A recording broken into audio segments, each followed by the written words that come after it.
நல்லவை கேட்போம் நமது சேனலில் அம்பரீஷ மகாராஜாவுக்கு விஷ்ணு சக்கரம் செய்ததான அனுக்கிரகத்தை பற்றி கேட்போம். அம்பரீஷ மகாராஜா மதுவனத்தில்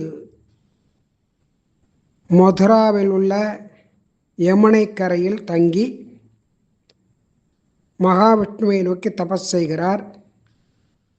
அதனால் சந்தோஷமடைந்ததான மகாவிஷ்ணு அவருக்கு பிரத்யட்சமாகி அருள் புரிகிறார். அப்பொழுது ஒரு 1000 கூர்மை உடையதான ஒரு சுதர்சன சக்கரத்தை அவருக்கு கொடுக்கிறார். அம்பரீஷ மகாராஜும் தினமும் யமுனை நதியில் நீராடி அந்த சுதர்சன சக்கரத்துக்கு அபிஷேகம் முதலான எல்லாம் செய்து ஏகாதசி விரதம் இருந்து துவாதசி விரதத்தையும் அனுஷ்டானம் செய்து கொண்டு வந்தார். ஒரு நாள் யமுனை நதிக்கரையில் மதுவனத்தில் நல்ல மனது படைத்ததான மனம் படைத்த மனைவியுடன் கூடிய ஒரு பிராமணர்களுக்கு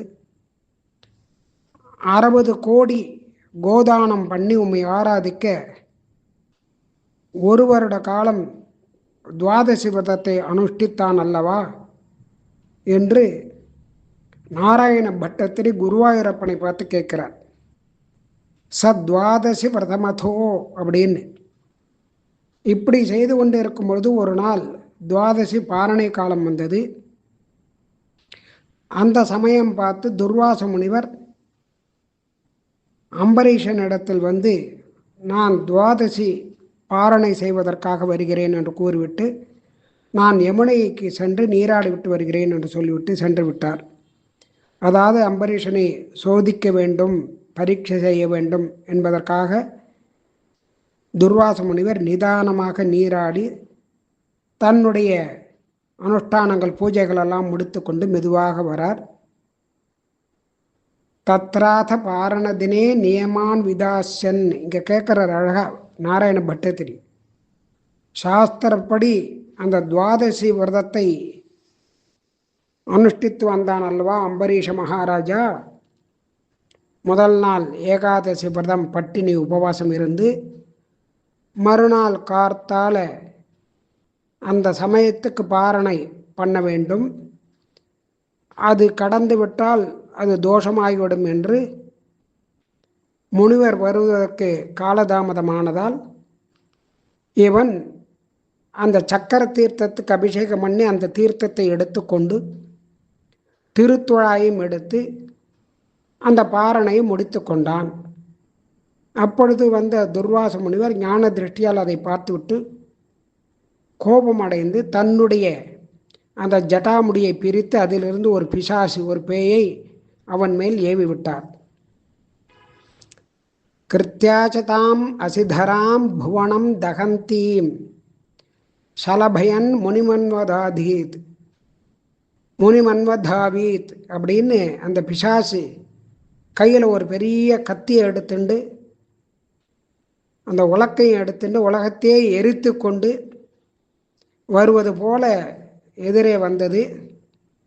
உடனே ராஜா அதுக்காக அசையவில்லை, பயப்படவில்லை. தான் தினமும் பூஜித்து வந்ததான அந்த சுதர்சன சக்கரத்தை தியானம் பண்ணினான். உடனே தன்னுடைய பக்தனை அந்த பிசாசு துன்புறுத்துவதற்காக வருகிறது என்று பார்த்ததான அந்த சக்கரம், சுதர்சன சக்கரம் ஒரு சலப பூச்சி போல, விட்டில் பூச்சி போல அதை விழுங்கிவிட்டு துர்வாசரை நோக்கி பாய்ந்தது. தன்னை நோக்கி வரக்கூடியதான அந்த சுதர்சனத்தை வேகத்தை கண்டதான துர்வாசர் பயந்து பிரம்மா விஷ்ணு எல்லாருக்கிட்டையும் போய் என்னை ரட்சிக்க வேண்டும், காப்பாற்ற வேண்டும் என்று கூறி எவரும் ரட்சிக்க முடியாமல் போகவே மகாவிஷ்ணுவை தஞ்சமடைந்து இந்த சுதர்சனம் இருந்து என்னை காப்பாற்ற வேண்டும் என்று கேட்கிறார். பூயோ பவன் நிலையம் ஏத்திய முனிம் நமந்தம் பஜேது பூமன் அப்படின்னு சொல்றாருங்க நாராயண பட்டத்திரி. உம்முடைய பரமபதமான வைகுண்டத்திற்கு வந்து உம்மை நமஸ்கரித்து இப்படி கேட்டதான் அந்த துர்வாச முனிவரை பார்த்து, மகரிஷியே, நான் பக்தர்களின் அடிமை, பக்ததாசன். அதனால் ஞானமும் தபசும் இருக்கக்கூடியதான தாங்கள் மரியாதைக்குரியவர்தான். ஆனால் நீர் இப்பொழுது அம்பரீஷனிடத்தில் போய் சரணடைய வேண்டும், மன்னிப்பு கேட்க வேண்டும். நான் எதுவும் செய்ய முடியாது என்று கூறிவிடுகிறார் மகாவிஷ்ணு. உடனே துர்வாச முனிவர் அம்பரீஷன் இருக்கும் இடத்திற்கு வந்து அவனிடத்திலே மன்னிப்பு கேட்டு என்னை காப்பாற்று என்று சொன்னவுடன் அவர் அம்பரீஷ மகாராஜா கொஞ்சம் பின்னோக்கி நடந்து அந்த சக்கரத்தை பிரார்த்திக்க வேண்டிக் கொள்ள அது அவரை மன்னித்து விட்டது. இப்படியாக இந்த துவாதசி பாரண விரதம் என்பது ரொம்ப விசேஷமானது. இப்படி முனிவருக்காக ஒரு வருடம் காத்திருந்து 1 வருஷ காலம் அம்பரீஷன் முனிவருக்கு விருந்தளித்து அவரை திருப்திப்படுத்தி அனுப்பி வைத்தான். பிறகு தானும் போஜனம் செய்தான். அந்த முனிவரும் அவனுக்கு ஒரு ஆசீர்வாதத்தை வழங்கிவிட்டு சென்றார். இப்படி பகவான் பக்த பராதீனன், தன்னை யார் நிந்தனை செய்தாலும் பொறுத்து கொள்வான் இறைவன். ஆனால் பக்தர்களை யாராவது கஷ்டப்படுத்தினால் அவன் பொறுத்து கொள்ள மாட்டான். இதுக்கு பாகவத நிஷ்டை அப்படின்னு பேர்.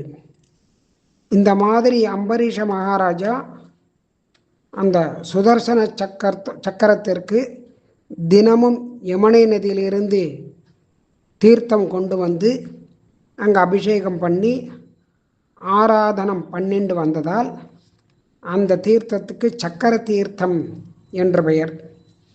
இப்படி அன்புக்கும் பக்திக்கும் கட்டுப்பட்டவன் பகவான். அன்பனாகும் தனதால் அடைந்தார்க்கெல்லாம் செம்பனாகத்து அவனுடல் கீண்டவன் அப்படின்னு பகவான் அவனை வணங்கி அவன் சரணடைந்தவர்களுக்கு அன்பனாக இருப்பான், காப்பாற்றக்கூடியவன்.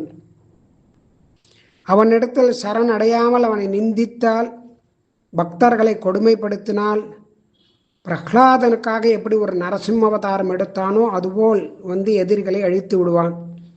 அப்படிப்பட்டதான பகவானிடம் பக்தியுடன் அன்பனாகவும் நண்பனாகவும் இருந்தால் அவன் அனுக்கிரகம் பண்ணுவான்.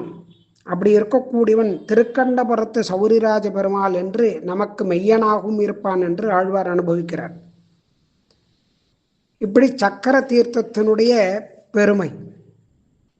அடுத்தது கோகர்ண தீர்த்தம். வஜ்ரநாபன் பிரஜமண்டலத்தை ஸ்தாபனம் பண்ணபோது 16 சிலைகளை வடித்தான். அதில் 4 சிலைகள் சிவபெருமானுடையது. வடக்கு, கிழக்கு, தெற்கு, மேற்கு அப்படின்னு 4 விதத்திலையும் 4 திசைகளிலையும் 4 சிலைகள். அங்கே சிவபெருமான் கிருஷ்ணனுக்காக ஸ்ரீ கோகர்ணேஸ்வரர் மகாதேவ் அப்படின்னு அங்கே இருந்துட்டு அந்த இடத்துல வரக்கூடிய பக்தர்களுக்கெல்லாம் அருள் செய்து கொண்டு அந்த நகரத்தையும் பாதுகாத்து வருகிறார். அதனால் கோகர்ணேஸ்வர் கோயில் அப்படின்னே பேர், இந்த கோகர்ண தீர்த்தம் அப்படின்னு அழைக்கப்படுறது. அடுத்தது சத்ருக்ன கோயில்னு அங்கே ஒரு கோயில் இருக்குது. இப்படி நிறையா கோயில்கள்லாம் வருது பக்கத்தில். ராமராஜ்யத்தில் மது லவணாசுரன் அப்படிங்கிறதான அரக்கர்களை மதுவனத்தில் உள்ள ரிஷிகள் முனிவர்கள் அவர்களுடைய யஜ்ய யாகங்களை செய்ய விடாமல் தடுத்த பொழுது, அங்குள்ள பிரஜைகளை மக்களை கொடுமைப்படுத்தின பொழுதும் ஸ்ரீ ராமபிரானுடைய தம்பியான சத்ருகனன் அவர்களை அழித்து அந்த ஊரை காப்பாற்றினான். அதனால் சத்ருகனன் அந்த மது லவணாசுரன் அப்படின்னு அரக்கர்களை அழித்து இந்த யமுனை தீர்த்தத்தில் யமுனை தீர்த்தம் படிந்ததான கைகளை யமுனைகளை நினைத்து அலம்பிக்கொண்டு, அதாவது இரத்தக்கரை படிஞ்ச அந்த கை, அந்த மதுரா நகரையும் ஸ்தாபனம் பண்ணினார். அதை அப்படிதான் விஷ்ணு புராணத்தில் சொல்லியிருக்கு. அப்படிப்பட்டதான இந்த இடம் சத்ருக்னன் கோயில் அப்படின்னு பேர். அப்புறம் பத்மநாப்ஜின்னு அடுத்தது பத்மநாபன், அங்கே ஒரு கோயில் இருக்குது. நமஸ்தே கமலாகாந்த பத்மநாப நமோஸ்துதே மதுர மங்களம் ரக்ஷ பிரதட்சிணாவரப்பிரதம் அப்படின்னு பத்மநாப பெருமாள் இந்த மதுரா மண்டலத்தை அவரும் ரட்சணம் பண்ணிட்டு வந்தார். நீ காப்பாற்ற வேண்டும் அப்படின்னு பிரார்த்தனை பண்ணக்கூடியதான ஸ்லோகம். இந்த மதுராவை பிரதட்சணம் பண்ணக்கூடியதான பக்தர்களை ரட்சித்து அவளுக்கு எப்பொழுதுமே வெற்றி பெறும்படியாக அனுக்கிரகம் பண்ண வேண்டும் அப்படின்னு அங்கே அந்த பத்மநாப பெருமாள் கோவில் இருக்கு. அடுத்தது எந்த கோயில் என்பதை நாளை கேட்போம்.